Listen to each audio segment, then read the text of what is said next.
बिस्मिल्लाहिर्रहमानिर्रहीम। आज अडियाला जेल में अलकादर यूनिवर्सिटी का केस चल रहा था। उसमें गवाह की एग्जामिनेशन और क्रॉस एग्जामिनेशन कंप्लीट हो चुकी है। आज सबसे बड़ी डेवलपमेंट इस केस में हुई है वो ये कि लास्ट टाइम हमने आपको जिक्र किया था कि चीफ फाइनेंशियल ऑफिसर जब यूनिवर्सिटी का आया था तो रिकॉर्ड के मुताबिक उसने एडमिट किया था कि इस प्रोजेक्ट से खान साहब ने कोई फ़ायदा नहीं लिया, नहीं बीबी ने लिया है। आज उसकी भी एक बड़ी डेवलपमेंट हुई है। जो ये कहा करते थे कि ज़मीन मुफ्त में लाट हुई है, आज गवाह ने एडमिट किया है कि कोई ज़मीन मुफ्त लाट नहीं हुई थी, बल्कि ज़मीन की कंसिडरेशन पे हो चुकी है और वो रिकॉर्ड का हिस्सा है। इसके साथ ही प्रोसिक्यूशन का मेन केस ज़मीन बोस हो चुका है।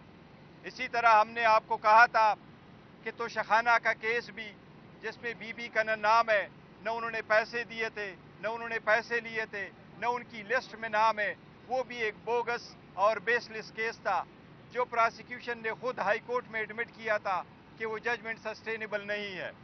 इसलिए आज खान साहब ने मीडिया से गुफ्तगू करते हुए ये ऐलान किया है कि मैं, चूँकि ये मैलिशियस प्रोसिक्यूशन मेरी करवाई गई है, सियासी बुनियादों पे ये केस बनवाए गए हैं, इसलिए खान साहब ने आज कहा है कि जो मेरे खिलाफ अप्रूवर बन गए थे उन अप्रूवर पे और मैं चेयरमैन ने पे खुद केस करूंगा और वो केस इस मैलिशियस प्रोसिक्यूशन के लिए होगा। इसके साथ ही खान साहब ने आज इसका तज़किरा किया है और हमने लास्ट टाइम भी आपको कहा था बीबी की सेहत के बारे में।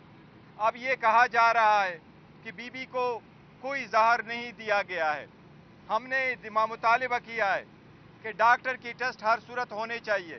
आज भी हमने मुतालिबा रखा है कि बीबी के टेस्ट होंगे और टेस्ट शौकत खानम हॉस्पिटल में हो और टेस्ट में उनका अपना मुआलिज डॉक्टर मौजूद हो और उसके बाद जो टेस्ट आए उसी रिपोर्ट को हम एक्सेप्ट करेंगे।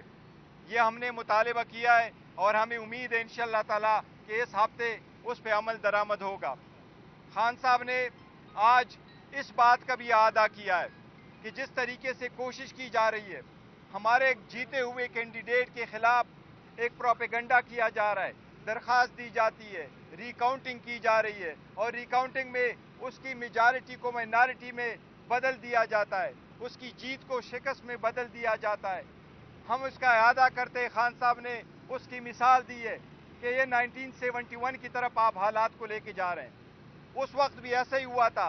हमीदुर रहमान कमीशन में भी इसका जिक्र है कि जिस पार्टी को मेजॉरिटी मिली थी ऑन पर्पस उसके लोगों को डिस्क्वालीफाई कराया गया, बाय इलेक्शन करवाए गए और मेजॉरिटी को माइनॉरिटी में तब्दील कराया गया।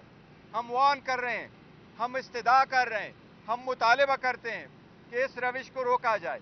इलेक्शन कमीशन जो थ्रू आउट इस पीरियड ऑफ टाइम अपने आईनी जिम्मेदारी निभाने में नाकाम हो चुका है, हम इलेक्शन कमीशन से इस्तदा करते हैं कि हमारे कैंडिडेट की जीत को शिकस्त में बदलने का सिलसिला फिलफोर रोका जाए।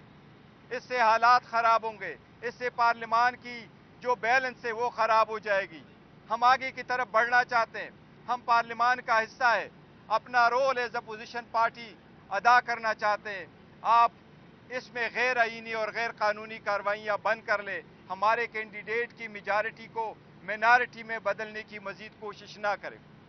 साथ ही साथ आज पॉलिटिकल बातें भी हुई खान साहब के साथ। सेनेट के इलेक्शन आ रहे हैं, सेनेट के इलेक्शन जो केपीके के इलेक्शन पोस्टपोन कराए गए। हमने ये पहले कहा था कि जब तक इलेक्टरल कॉलेज कंप्लीट ना हो तो आप स्पीकर डिप्टी स्पीकर के इलेक्शन ना कराएं, आप प्राइम मिनिस्टर और चीफ मिनिस्टर के इलेक्शन ना कराएं। लेकिन उस वक्त कहा गया कि ये इलेक्शन हो सकते हैं। फिर केपीके को क्यों डिस्क्रिमिनेट किया गया, क्यों वहाँ इलेक्शन नहीं कराए?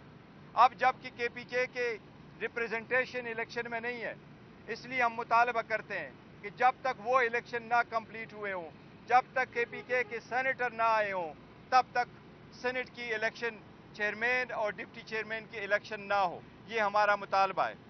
लेकिन साथ ही साथ हम ये कहते हैं, आज खान साहब ने फैसला किया है सेनेट में हमारा अपोजिशन लीडर अली जफर साहब होंगे और सेनेट में हमारे पार्लिमानी लीडर ओन पपी साहब होंगे। اس کے ساتھ ساتھ ہم مقابلہ کریں گے ان کے ساتھ، لیکن ہم یہ کوشش کریں گے کہ پوائنٹ آف آرڈر پہ یہ بات اٹھائیں کہ الیکشن اس وقت تک نہ ہو جب تک کہ پی کے سینیٹر واپس نہ آئے ہوں۔ یہ بتائیے کہ آپ کل بھی ایک باقی اجتماع میں یہ کہا کہ ہماری صفوں میں منافقین اور صاف موجود ہے۔ آج خان صاحب نے بھی اس بات کا اعتراف کیا ہے کہ کچھ لوگ ہماری پارٹی میں ایسے ہیں جن کے اسٹیبلشمنٹ موومنٹ سے رابطے ہیں اور اس کے بعد ایسے بیانات جاری کرتے ہیں، بشرا بیوی کے متعلق بیان جاری کیا جاتا ہے۔ ایسے کون سے لوگ ہو سکتے ہیں آپ کی صفوں میں جو اسٹیبلشمنٹ کے ساتھ وابستہ میں ہیں اور آپ ہی کی پارٹی کے خلاف بیانات جاری کرا رہے ہیں؟ دیکھیں، وہ شہریار افریدی صاحب نے ضرور کہا، شہریار افریدی ہمارے بہت اچھے ورکر ہیں، ہمارے پاس اس کا بہت بڑا ریکارڈ ہے اور اس نے بڑی قربانیاں دی ہے اور اس نے بڑے ڈٹے رہے ہیں۔ اگر آپ لیڈر ہے ہمارا اور ہمارا ہیرو ہے، اس کے جو الفاظ کہے ہیں، دیکھو ہم کوشش صرف یہ کر رہے ہیں کہ پارٹی کے درمیان اگر آپ نے کوئی بات کرنی ہے تو پارٹی کے پلیٹ فارم پہ کریں، آؤٹ سائڈ کہنے کی ضرورت نہیں ہے۔ میرے پاس کوئی ایسا ثبوت نہیں ہے، نہ کوئی ایسے ہے کہ کون لوگ کوئی ملے ہوئے ہیں، ہر پارٹی یا لیڈران صاحبان ایک دوسرے کو کہتے رہتے ہیں، تو یہ ایک روٹین ہے، لیکن میرے دل میں اور ہمارے سب کے دلوں میں شہریار افریدی صاحب کے لیے بہت بڑی جگہ ہے۔ لیکن شہریار افریدی صاحب نے جو بات کی ہے، جس کینڈیڈیٹ کے لیے آواز اٹھائی ہے، وہ ہم ہر بار میں تائید کرتا ہوں، اس نے درست بات کی ہے۔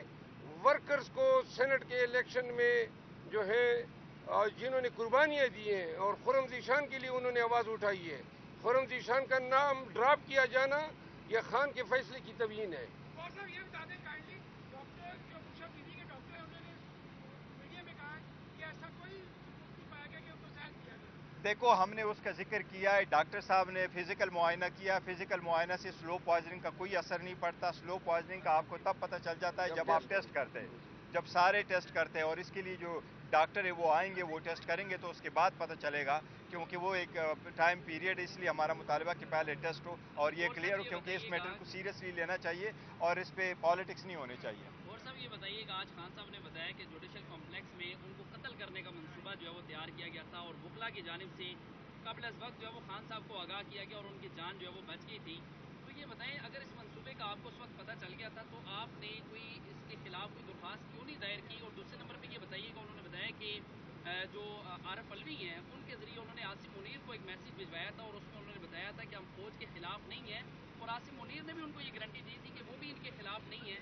اگر اس وقت یہ چیزیں طے ہو گئی تھی تو آپ کون سی ایسی چیزیں جو بیچ میں ماجرائی جو ہے وہ کی جا رہی ہے اور ابھی بھی وہ عاصم منیر کا براہ راست نام لے رہے ہیں کہ اگر بشرا بی بی کو یا مجھے کچھ ہوا تو اس کی ذمہ داری جو ہے وہ عاصم منیر پر آئے؟ دیکھیں، اس وقت وہ جیل میں ہیں اور جو بشرا بی بی ہیں وہ گھر میں اکیلی ہے، دروازے بند ہیں، کھڑکیاں بند ہیں، اور جس کی کسٹڈی میں وہ ہیں، تو obviously صحیح فرما رہے ہیں کہ اگر اس کو کچھ ہو جاتا ہے تو کون اس کے رسپانسبل ہوگے، کون یہ سارا کچھ کرا رہا ہے، وہ خان صاحب نے سٹیٹمنٹ دی ہے۔ جہاں تک کمپلیکس کی بات ہے تو آپ کمپلیکس کی ویڈیو دکھا کے دیکھیں، وہاں جتنے وکالات ہیں اس سے 10 گنا زیادہ آپ نے دیکھیں کہ وہ سارے ایف سی والے لوگ بیٹھے ہوئے تھے، ہمیں چلنے کی جگہ بھی نہیں ملی تھی، اور وہ سارے ویڈیو آپ نے دیکھے تو جس وقت خان صاحب آ رہے تھے تو جس طریقے سے شیلنگ کی جا رہی تھی وہ سب نے دیکھا ہوا۔